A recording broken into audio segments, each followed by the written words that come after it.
So in our previous lecture, what we discussed, that was national income.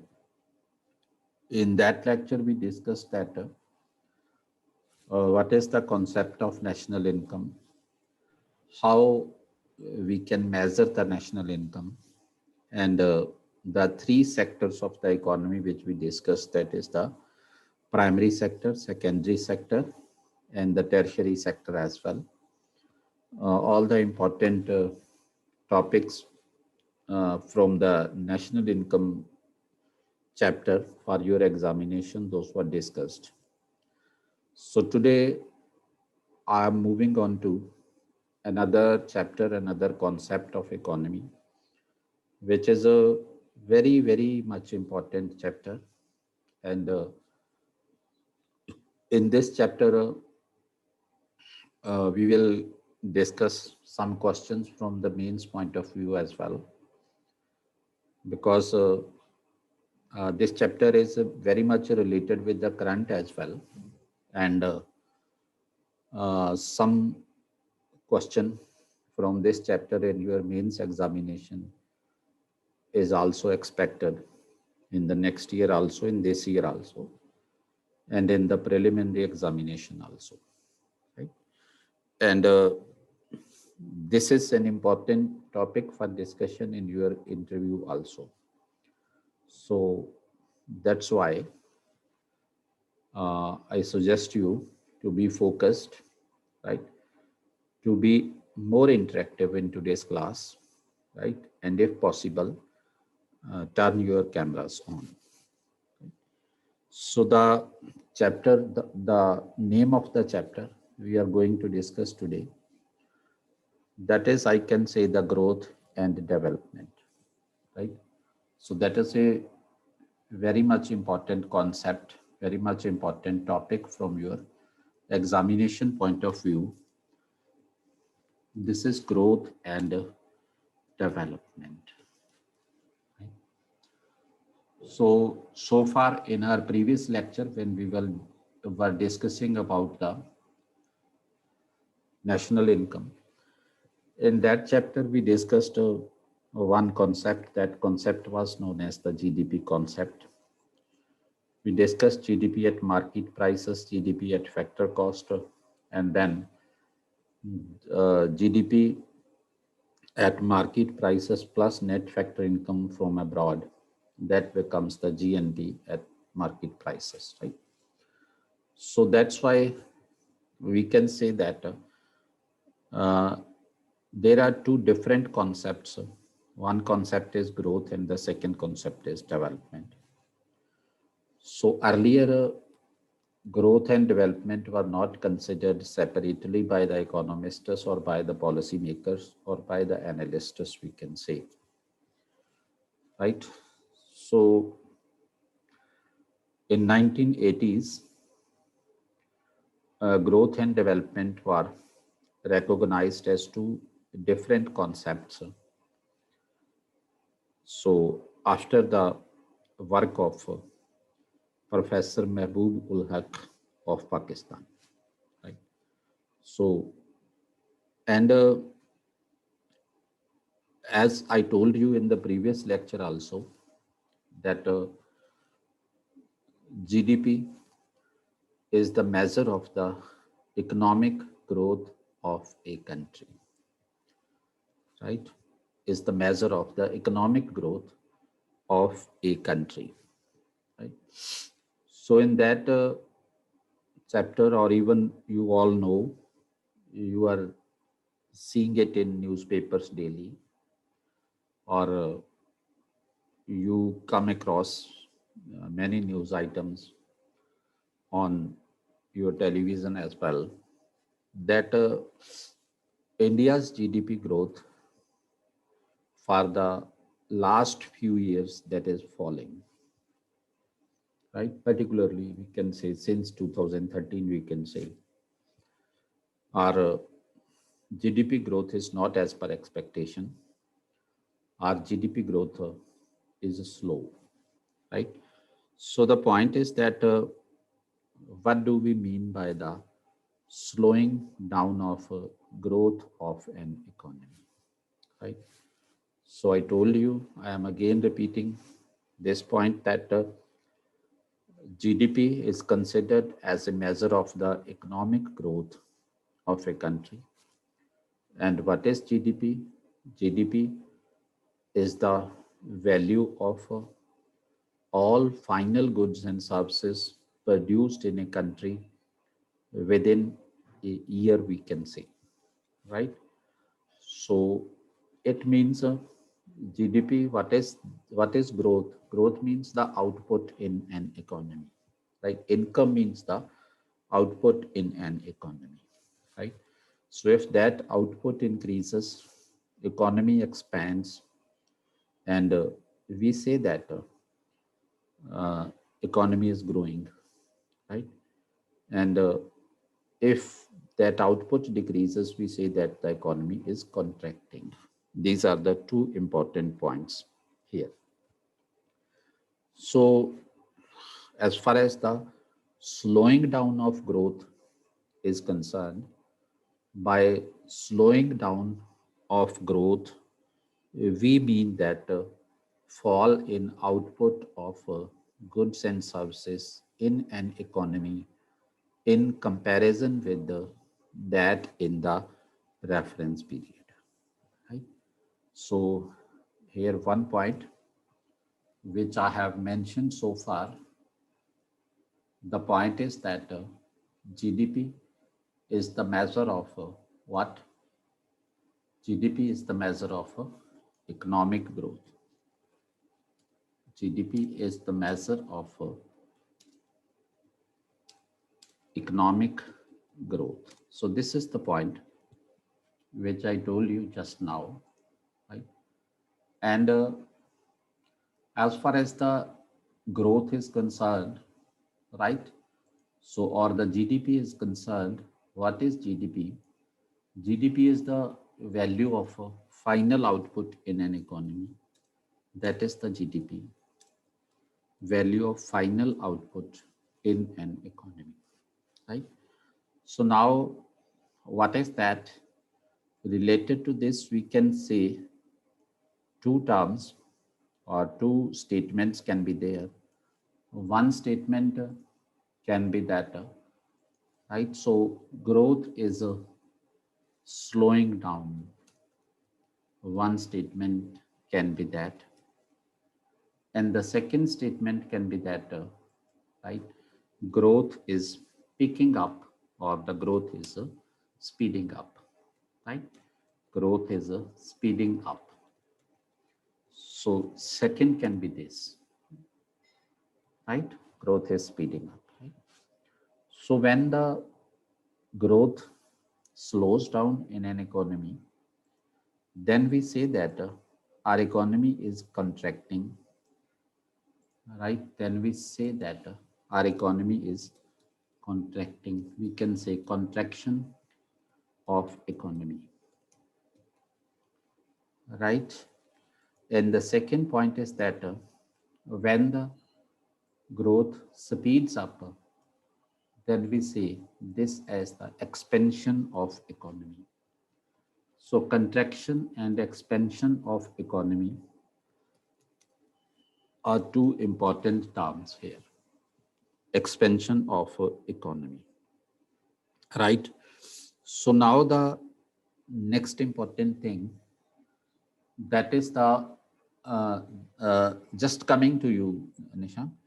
Now the next important thing is that slowing down of growth,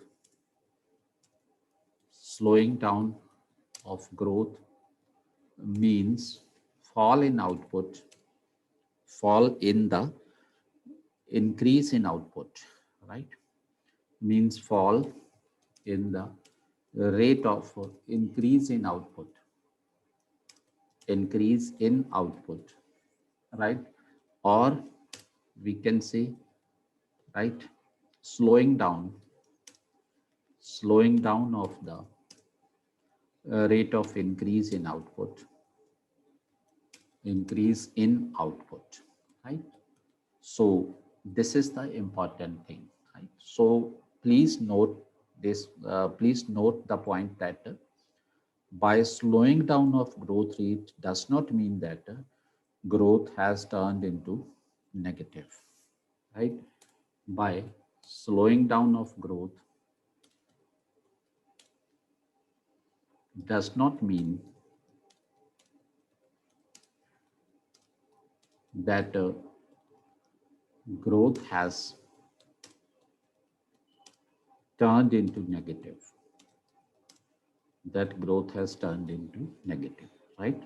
So it only means that the rate of growth is low as compared to the previous period or as compared to the reference period, right? So let's suppose there was the rate of growth in the earlier period. It was, let's suppose 5% rate of growth was there.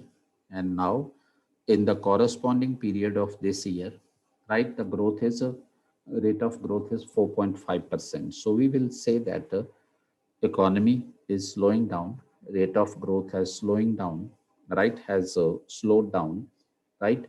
It has come down to 4.5% in comparison with the 5% rate of growth in the corresponding period in the previous year. So that is the point which is required to be noted here, right? So this is the point now. Yes, Nishank, now you can ask me what you want to ask. Actually sir मुझे यही पूछना था कि वो sir फिर उसको contraction तब भी बोलेंगे सर कि अगर जैसे ग्रोथ रेट स्लो हो रहा है 5 से सर 4.5% पे आ गया for example growth rate has come down from the 5 to 4.5%. तो will we then even say that it is contraction of economy मतलब सर ग्रोथ तो तब भी हो रहा है ना वो.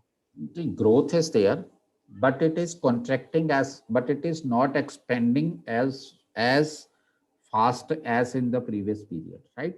Okay, So sir. Okay. that So is what will be the different term that we will be using when the growth rate will be negative? That is also the contraction, right? So I am just coming to the point. Okay, sir. Okay. Okay, so that is the 4.5%, right? So now let me tell you that we can say that continued contraction, right? Continued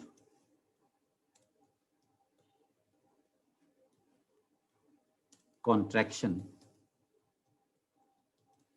over the 2 quarters over the 2 quarters is called recession, and if the contraction goes beyond the 2 quarters,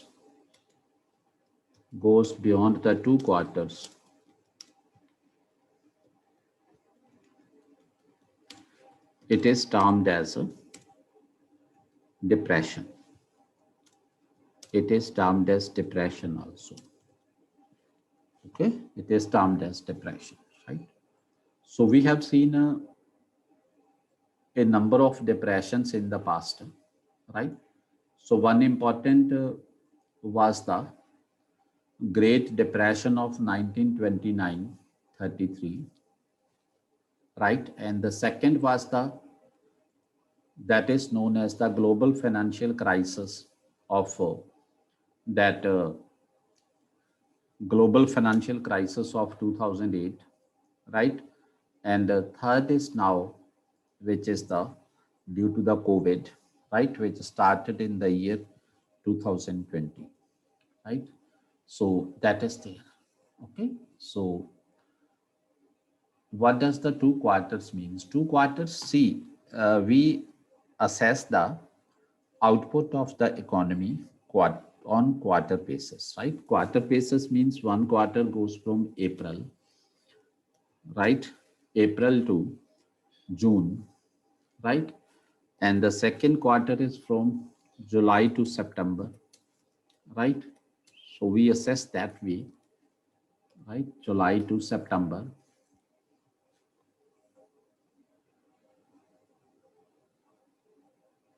Okay. Second is July to September. Okay. And the third quarter is known as October to December, and the fourth quarter is from January to March, right? So these are the quarters, right? So we assess the uh, GDP of the economy, right, on quarter basis. We take the figures of the output, that production, industrial production in manufacturing sector, and trade data also on the quarterly basis, right? So we keep on watching it on quarterly basis. So that is what we mean by the quarter. Okay. So up to this point, we have discussed a very important thing, that what is the difference between the contraction, depression, and recession, right?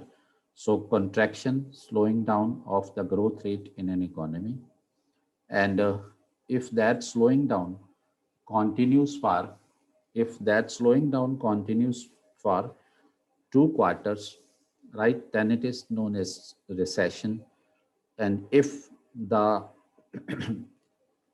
if if this you can say condition of slowing down, right, extends beyond 2 quarters, then it is termed as the depression as well. Okay, it means for depression also it is not necessary that growth rate must be negative.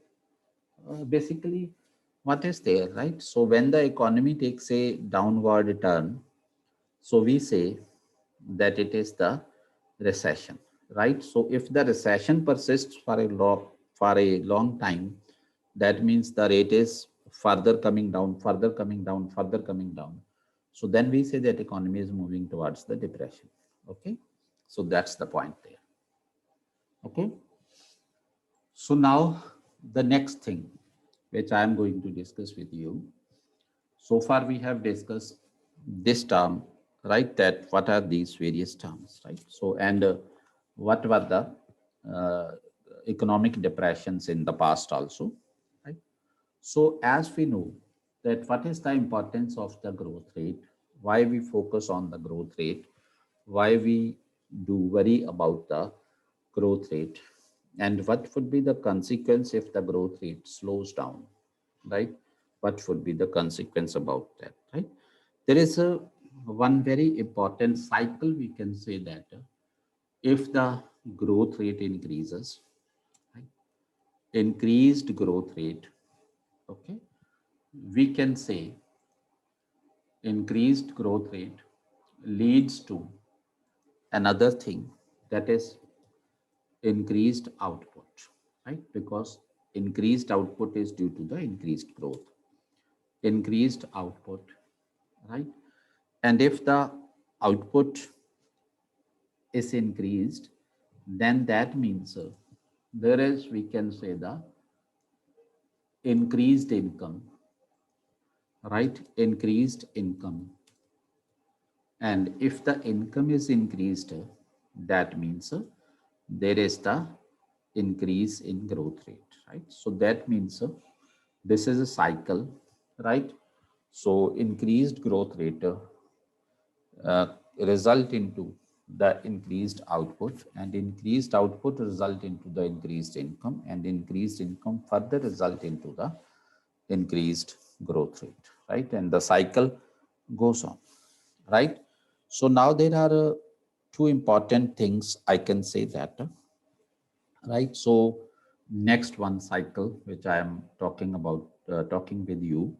So this is the how does the increased income support, right, lead to growth? There is the increased income, let's suppose, right? And due to that increased income, let us suppose that there is a increased purchasing power, right? So when my income increases, my purchasing power would also increase, right? So increased purchasing power means there would be increased demand, right? Increased purchasing power means there would be increased demand, right?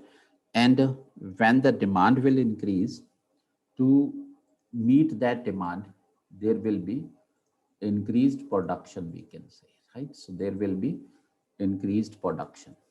Okay, increased production. Okay, so now if the production increases, then obviously there will be increased output, right? If the production increase, there will be increased output. And if the output increases, there will be the increase in this income, right? There will be the increase in income. So that is why, right, increased output means increased growth rate. That is important for us, right? And similarly, there is, we can say, one more cycle, one more relationship we can say, see there, right? So if there is a increased demand, sorry, increased income, okay, if there is increased income, there will be increased saving, right? There will be increased saving, okay, and increased saving. And if there is increased saving, there will be increased investment. Increased saving would lead to increased investment, right? Increased investment. And this will lead to increased output, right? This will lead to increased output, and increased output would lead to increased income, right? Increased output would lead to increased income. So that is why the increased growth rate or the economic expansion, that is important for the emancipation of the people, of the citizens of a country, or of the individuals in a country, or the households in a country from poverty, right? To lead them to a better standard of living, right? To increase their consumption, because standard of living increases with increase in consumption, and consumption increases with increase in income, and income increases with increase in output, right? So that is why if there will be more output, there will be more income. If there will be more income, there will be more consumption. If there will be more consumption, it will lead to two consequences. One consequence is that more consumption would lead to better standard of living, right? One point is that. And the second thing is that more consumption, right, would lead to, you can say, more investment, more production, because to meet that consumption needs, new investment would come. And if the new investment comes, that will open new opportunities for the employment as well. And that is also good for the economy, and to get rid of the people from the poverty also. So that is basically an important thing, right? So as far as the Indian story is concerned, we can study the Indian story in by dividing it into two parts, right? We can study the Indian story by dividing it into two parts. One part is, we can say that pre-reform era, right? Is pre-reform era, right? That means up to the 80s, right? And the second is post-reform era, or the reform era in Indian economy, reform era, right? So the reform era, there is a one, we can say, watershed line between the two eras, right? You know, in the beginning of the 1990s, right, the reforms were introduced in Indian economy in the beginning of the 1990s, right? So before that period, we take it as pre-reform era, and after that, we take it as the reform era, we can see, right? So we can divide it into two parts, right? So that is there. So before the introduction of the reforms into Indian economy, before introduction of reforms into Indian economy,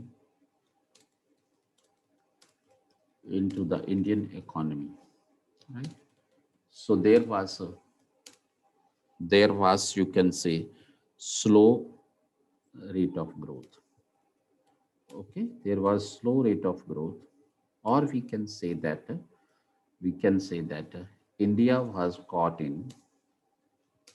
Okay, India was caught in the problem of or caught in the low rate of growth of Indian economy, right? Low rate of growth. So rate of growth was low, right? So when the rate of growth was low, so as the consequence, there was a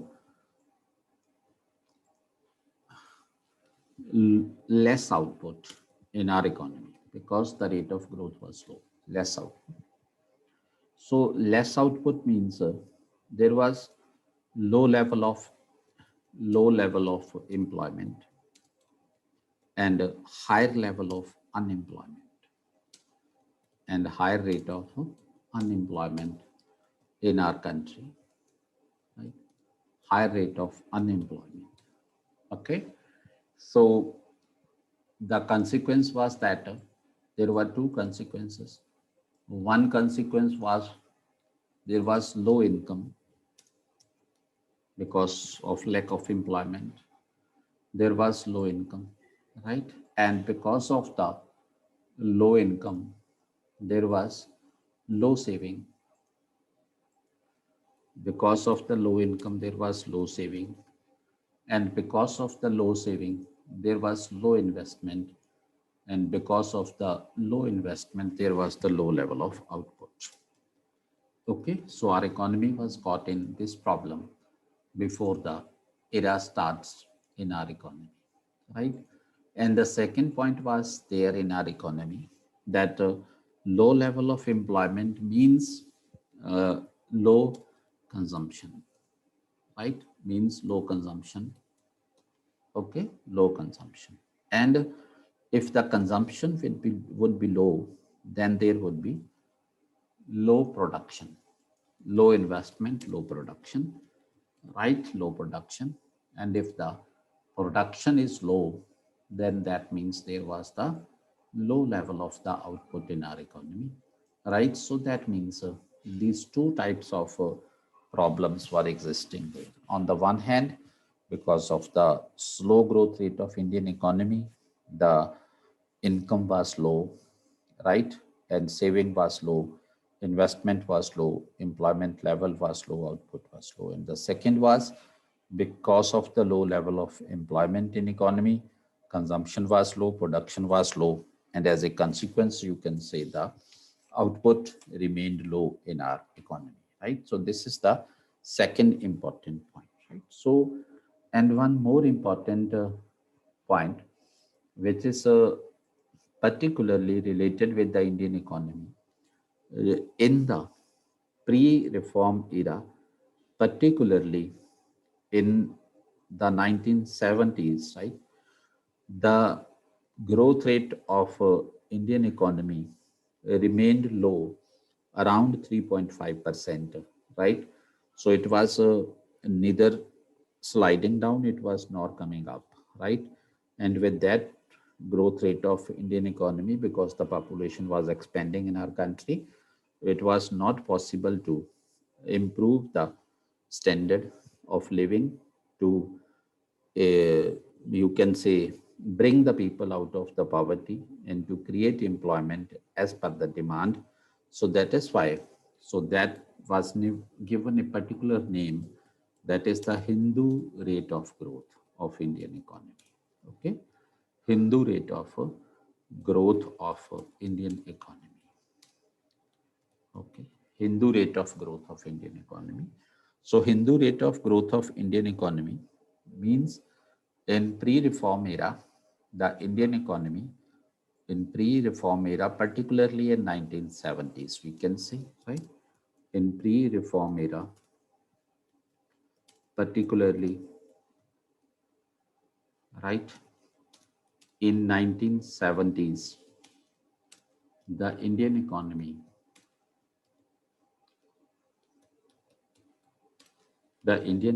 was characterized by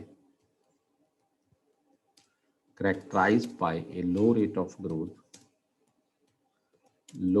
growth, which was around 3.5% or so, right? Around 3.5%, and that rate of growth was known as the Hindu rate of growth, right? 3.5%, right? So it means the growth rate was not peaking beyond the 3.5%, despite the economy was having the potential, right? Despite the economy was having the potential. So that is why that particular phase, that particular feature of Indian economy, that its growth rate was not picking up from the rate of 3.5. So that came to be known as the Hindu rate of growth in our economy, right? So that was there, right? So then the consequences of low rate of growth, what were the consequences of low rate of growth at that time, right? Low rate of growth and the problem in the Indian economy. So what was the consequence at that time? The main consequence was, that is the one consequence, if I would like to tell you, that was the low income, right? So everybody agrees with this, that if the rate of growth is low, income will low, right? Low income, and accompanied by the increased population growth, right? Low income accompanied by the increased population growth, right? So this particular condition, situation in the Indian economy, that was leading us to widespread poverty, right? That was leading us to poverty, right? So increased poverty and unemployment, right? And unemployment, right? And due to that increased poverty and the unemployment and the, you can say, poor rate of growth, right? So one more feature was there added to it, that there was the regional imbalance, right? Regional imbalance, right? Regional imbalance. Okay, we can say it inter-region imbalance, right? Inter-region imbalance. That was one of the characteristics of Indian economy at that time, right? As we see that some regions in Indian economy were growing at very fast rate, like Mumbai and the areas around Delhi and Punjab also, Kerala also, right? So Punjab was growing uh, at a rate better than the other states of the country. Why? Because of the Green Revolution was introduced there in the state, right? So that was the thing, right? So regional imbalance there, interregional imbalance was there, right? And then what lead to that? That lead to widening of income gap, right? Widening of income gap. Okay, so widening of income gap means there was the income gap, right? Vertically income gap, right? So widening of income gap leads to, right? You can say clear distinction between the two strata in the society, that is the rich and poor strata, right? So rich were becoming richer and poor were sliding down, right? uh, Deeper into the poverty, you can say, right? So this led to the economic inequality in our society, right? This led to the inequality in our society, right? And you can say out of that inequality, right, in India at that time, right, a new problem emerged in our society, and that problem was the Naxalite movement, right? So that imbalance, that economic injustice at that time led to the start of the problem of Naxalite movement, at that time, right? So Naxalite movement started from Naxalbari village in West Bengal, CPI-LM, Leninist Marxist, right? So that the you can say workers of that party, the young workers of that party led to the formation of or led to the start of this movement from the Naxalbari movement, a Naxalbari village in West Bengal. That is why in India, this movement uh, has the name Naxalite movement because it started from the Naxalbari village in West Bengal. Okay, so here this problem emerged as a consequence of that, right? So Naxalite movement, right? So what was the problem at that time? Actually, instead of looking at the real cause of the Naxalite problem, right, our government took it as a problem of law and order only. And that is why the government tried to crush the problem with a more heavy hand or with heavier hand, right? So police accesses and other things were there, right?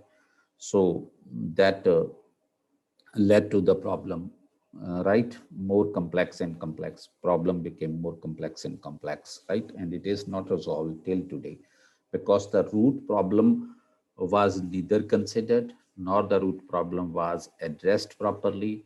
The problem emerged from the wide range of inequality among the citizens of the country, right? Inequality in the rural and urban sector, inequality in the labor class and the capitalist class. That was the main thing. But the government took it as the law and order problem. So that is why the problem is as it is till today, right? So this is the one episode which we have discussed so far. Okay, is it clear to you up to this point? Any confusion? Okay, good. So now I'm moving on to the next slide, right? Because so far we have concluded that in the in the pre-reform era, the rate of growth in Indian economy was slow, right? In Indian economy was slow, right?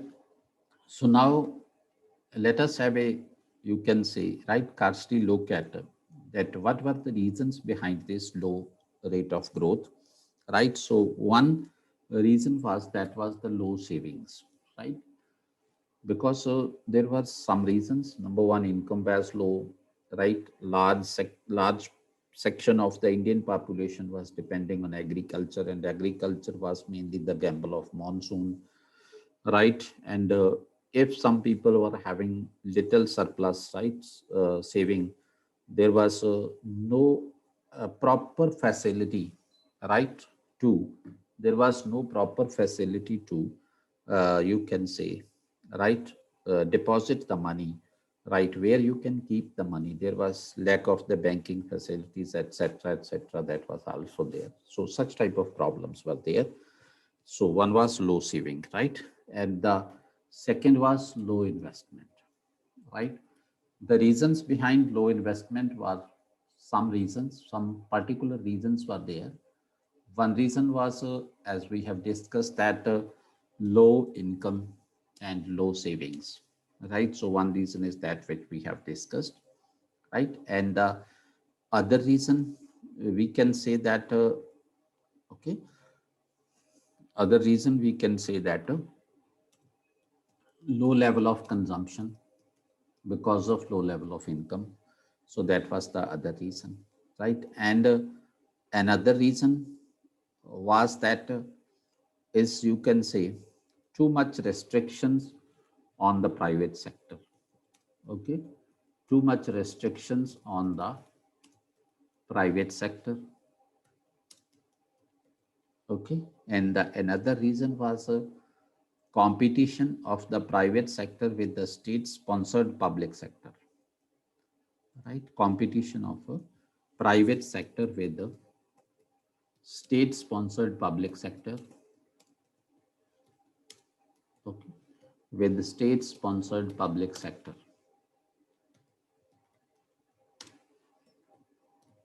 Okay, so that was the main reason, because the private sector was not that much enthusiastic to come forward for investment. So that was there, right? And the next reason was lack of infrastructure in our economy, lack of infrastructure, right? And the next reason was there lack of technology and know-how, right? Next reason was that lack of technology and know-how. That was another reason. And the next reason was, that was, we can say, that is the lack of skilled manpower. That was another reason. Okay, lack of skilled manpower. That was another problem in our country, right? And these were the peculiar points, right? So which you can mention here. If in examination the question is asked to you that define the Hindu rate of growth concept or phenomena, right? Term, define the term Hindu rate of growth, one. And the second part of the question can be, what were the various reasons of slow economic growth of India in the pre-reform period, right? So these are the various points which you can mention there, right, in writing the answer to that question, right? So try to note this question also. This is one question for your main examination, right? The question is that what is the Hindu rate of growth, or define the term Hindu rate of growth, right? And what were the various reasons behind the slow rate of growth of Indian economy in pre-reform era, right? So that is the question which you should try, and I would expect you to try. Okay. So now the next thing was that after the reform era, right, there was a change in our economy. Liberalization, privatization, and globalization was introduced, right? So, and as a consequence of the reforms in the first decade of the 20th century, sorry, in the first decade of the 21st century, Indian economy, right, saw a, a high rate of growth, right? Indian economy expanded at a faster pace, and a high rate of growth was experienced in our economy, right? So India was, in terms of, let me write here this way, in terms of, okay, in terms of GDP growth rate, right? India reached a level where it was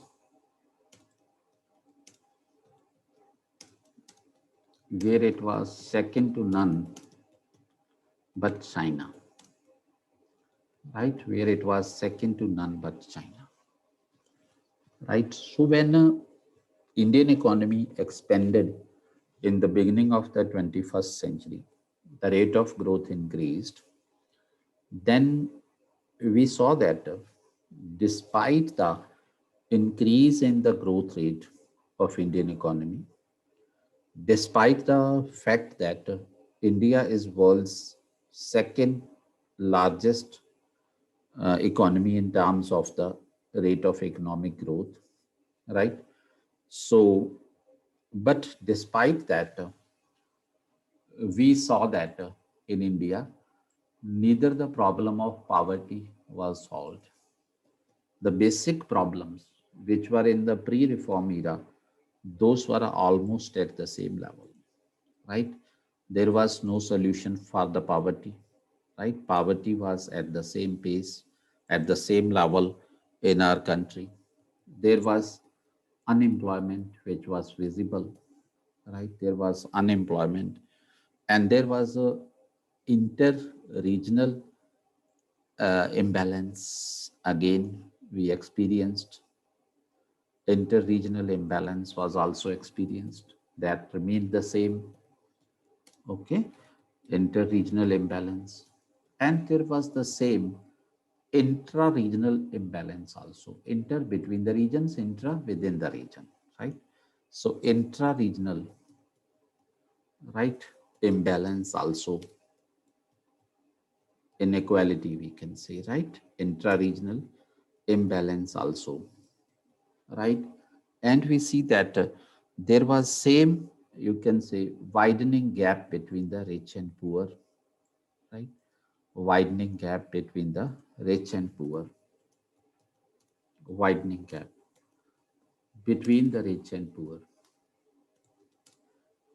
the rich and poor, right? So when we saw this, that despite Indian economy has achieved the high rate of growth, despite Indian economy became at a second position in the world in terms of the rate of growth, but still the fundamental problems in Indian economy, that is the economic imbalance, regional imbalance, right?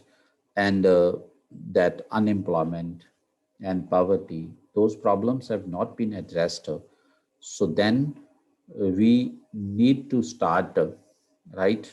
Then we thought that there is need to look beyond the economic growth. There is need to think beyond the economic growth.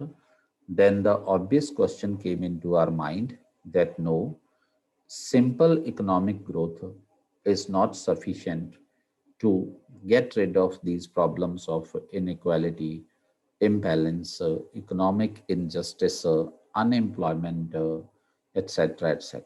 Right. So then we started thinking beyond the concept of this economic growth, right? And that thinking, right, gave rise to the concept of economic development, right? And that thinking gave rise to the concept of, gave birth to the concept of economic development, right? So this is the point. So up to this point, I have discussed with you that previously, uh, in the earlier times, right, economists were not differentiating between the growth and development. Okay, it was only in the 1980s, after the work of Professor Mehboob ul Haq, that economists started thinking about this, right? And it was thought that every growth cannot lead to the development. So development is a concept which is separate from the growth, right? So that is why the economists started thinking beyond that. And here is the point of the development, right? So it means development. What is development? Growth is a quantitative term. Quantitative term means growth means just the arithmetic rise in the output in an economy, right? Or just the increase in the growth curve, right? Upward rise in the growth curve in an economy, that is the growth, right? Or increase in the numbers of output, that is the growth, right? But the question is that growth for whom? Growth for the people. State works for the betterment of the people, right? State plans for the betterment of the people. State allocates funds for the betterment of people. State governs for the betterment of people. And if, despite the various efforts, the betterment of people is still out of sight, right? So then that means state needs to look beyond that, right? And from there starts the journey of the concept of development. From there, the concept of development takes birth, right? And that is the point. So that means development means what is there? The distribution of the output. One concept is output, production, and the second concept is a distribution of that output of that production, right? How that output is being distributed among the various uh, households in the society, among the various sections in the society, right? So if that distribution is in such a way that certain class is getting the highest share from that output, and the remaining masses are getting the least share from that output. So that may be growth, but that growth cannot promote welfare, that growth cannot promote equality, that growth cannot be meaningful for the masses. It can be meaningful for the classes only, right? And that growth is said to be unjustified growth, right? And that is said to be economic injustice in the society, in the economy. So that means growth is what? Development is what? Development means the, right, percolation of the growth, right? Percolation of the growth inside the economy to reach each and every person, right, at various levels in the economy, right? And percolation to reach means it should be justifiable reach, right? It means a due share should be given to every person in the society, right? So the benefit of the growth should be shared in a justified manner, should be shared in a justified way, right? So that every person should get the justice while the distribution of the economic output in the country, right? So that is what we mean by the development, right? So here comes the difference between the growth and development. Okay, is it clear to you? Please tell me. Please tell me. Right? Okay. Asika, is it clear? Aman, is it clear, beta? So there are Yes, sir. Got okay. it. So there are two important things now. That means there is economic betterment. We work for the economic betterment, that is beyond doubt concept, right?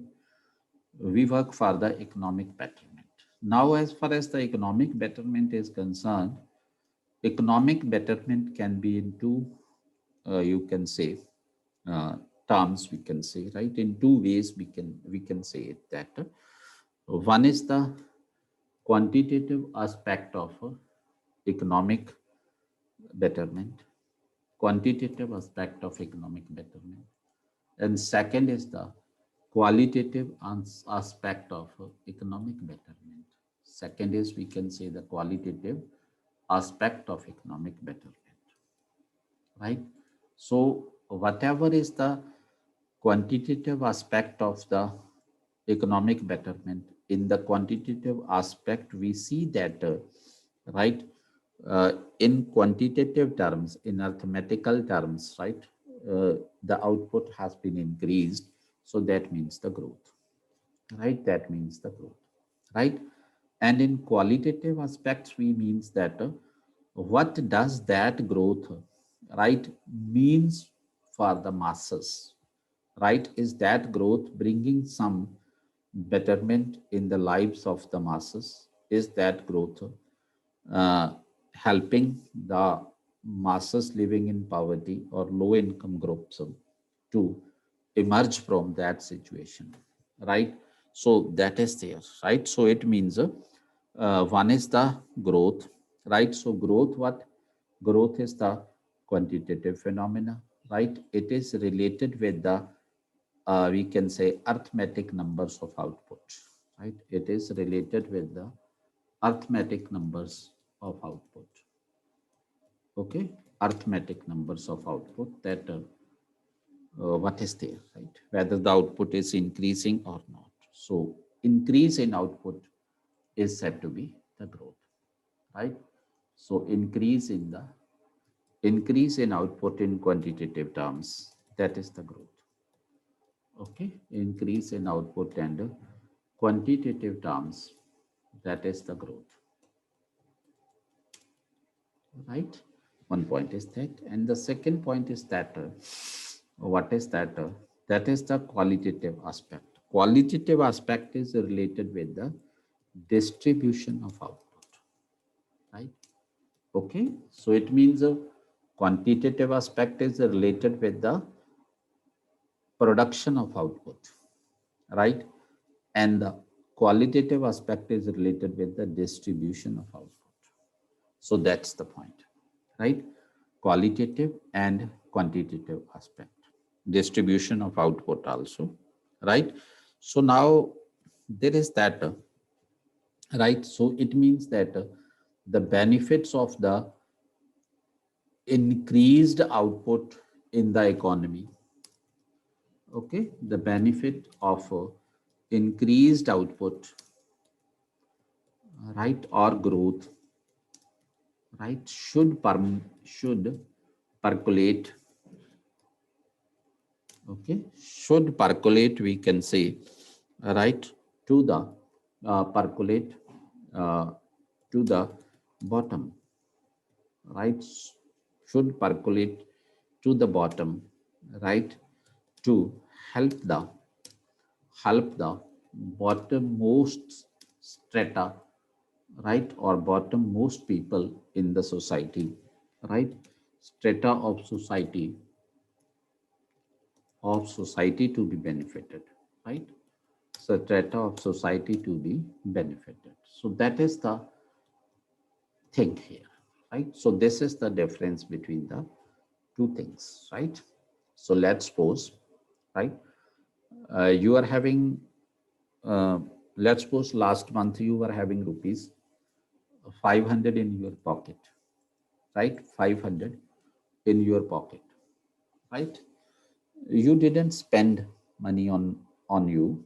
You were keeping the money in your pocket, right? And you were living the same life when you were having rupees 100 or rupees 50 income or not income at all, right?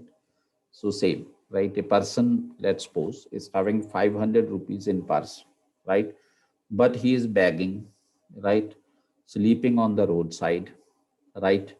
Living in very poor condition, right? So, but he is having rupees 500 in his purse, right? And let's suppose tomorrow that person is having rupees 1000 in his purse, right? And the same condition today also, he is begging food, he is sleeping on the roadside, right?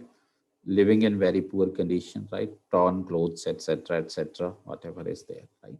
So it means despite the uh, increase of money in his purse, right? His consumption, his living condition, or other things, right? Those have not changed at all, or those have not been changed significantly. So that means, yes, the person is having more money in numbers, right? But he is living the same life, same miserable life as he was living today. That means that increase in the income has no meaning for that person as far as the welfare of that person is concerned, as far as the health, education, etc., of that person is concerned. So this is the difference between the growth and development, we can see, right? Okay, so development demands the equitable and justifiable distribution of output in the economy. Okay, so but we can say that distribution demands the equitable and justifiable distribution of output, right? So development demands equitable and justifiable, okay, and justifiable distribution of output, okay, distribution of output. So this is what is there, right? So that's the point, right? So that is why we have seen that Indian economy has seen the very high economic rate of growth. GDP growth rate became very high in Indian economy. But the benefit of that growth could not percolate to the sections who are living since independence in very miserable condition, in very poor condition, right? Who don't have the roofs on their heads, right? Who don't have the employment, who don't have the income security, right? Who are living below poverty line, right? Who are living in chronic poverty in our country. We can say that. So if that growth is not meaningful to every person in the society, so then we can say that it is not development, it is growth only, right? So I think this point is clear to you, right? This point is clear to you, I think, right? So now, beta, as far as the development is concerned, right?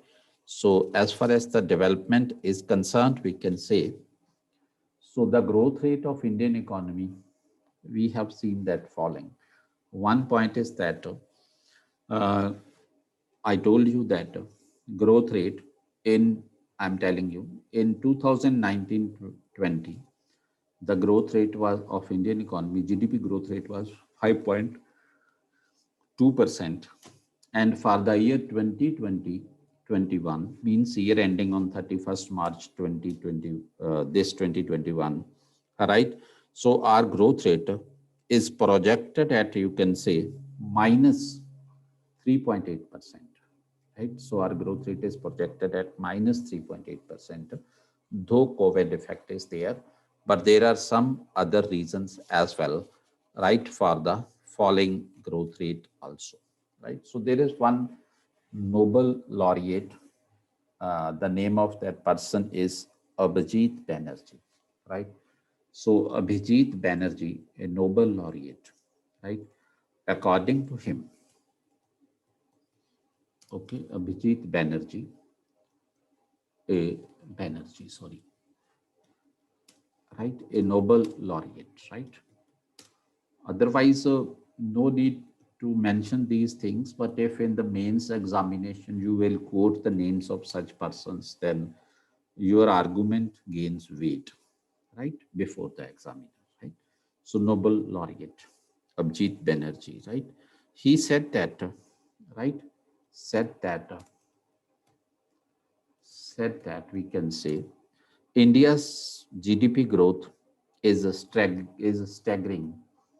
right? India's GDP growth is slow since since the change of government in 2014.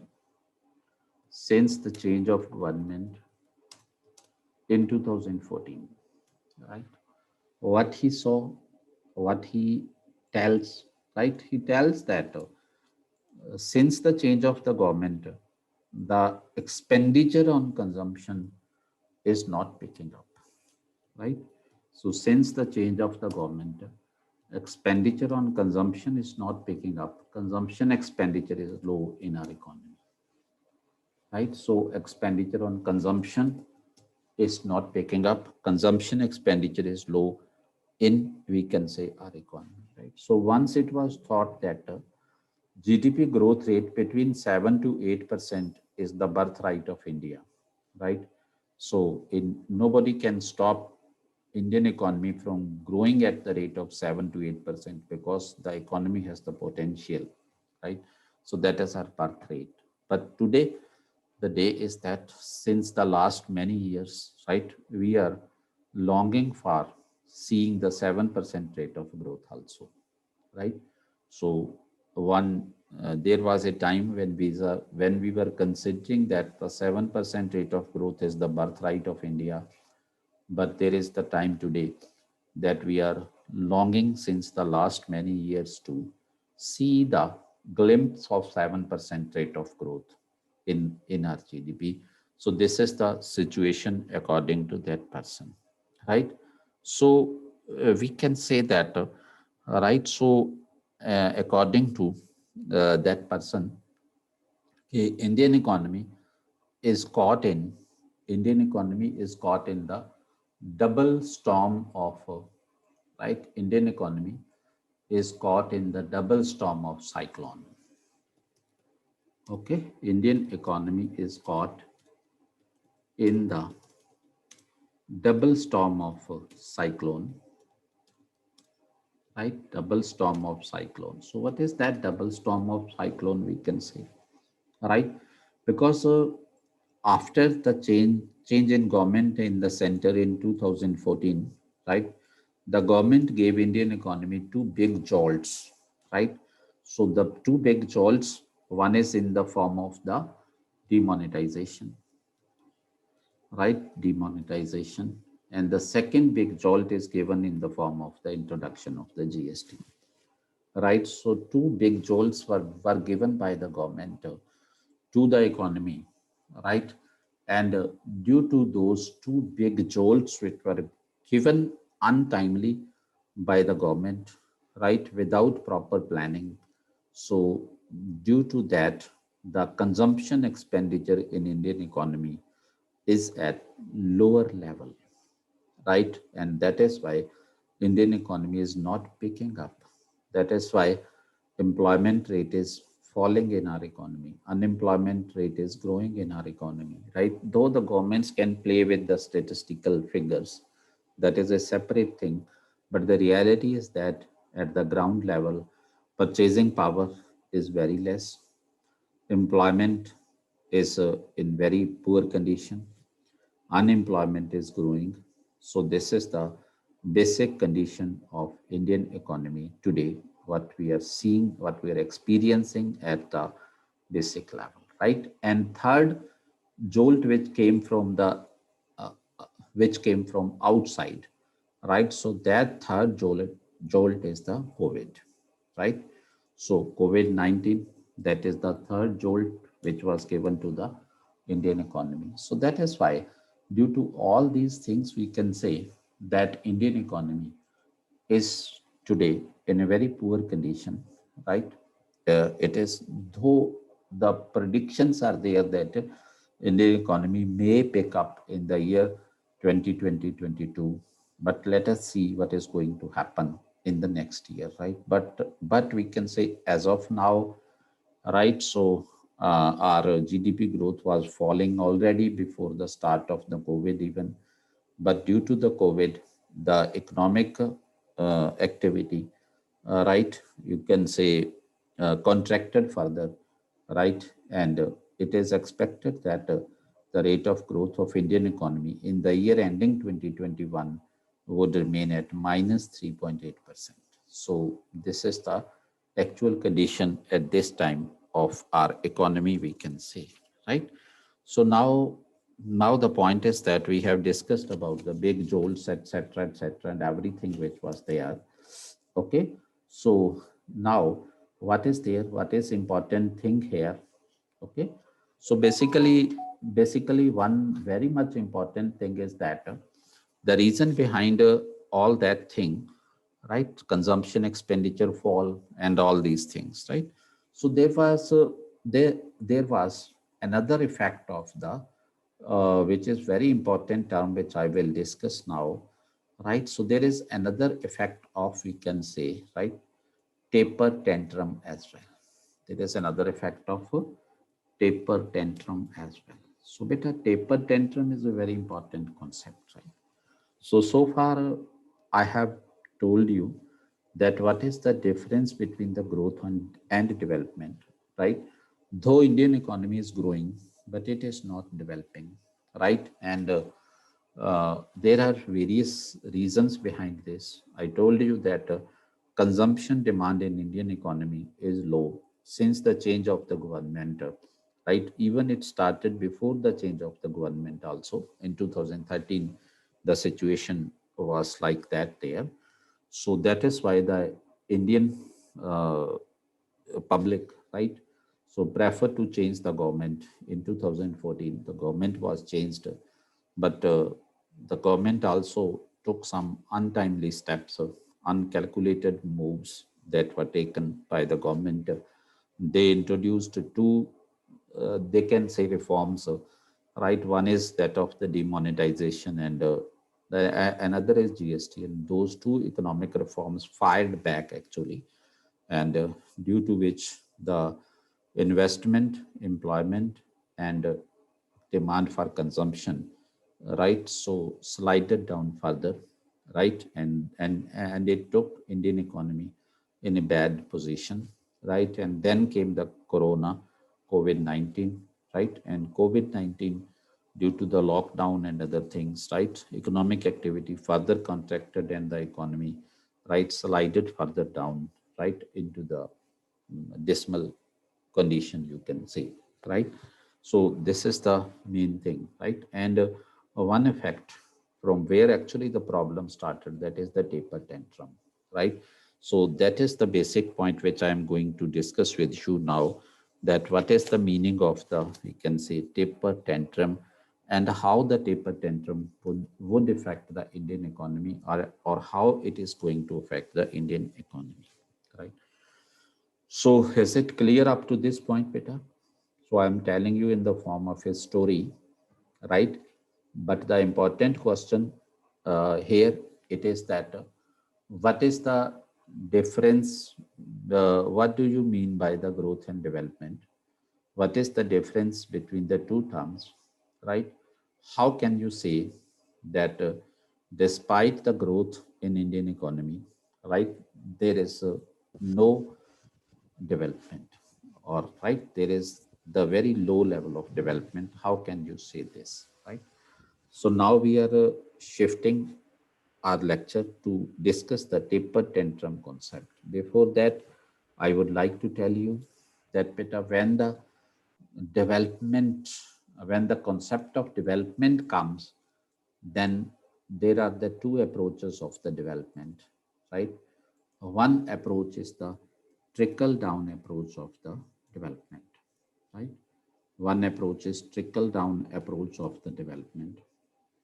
And the second approach is the inclusive growth of the development, right? Inclusive growth of the development, right? So you know that during Manmohan Singh's time, when he was the prime minister of the country, during his time, there was more emphasis on the inclusive growth, right? So why? What is the reason behind that? Because trickle down approach and inclusive growth are two approaches of the development.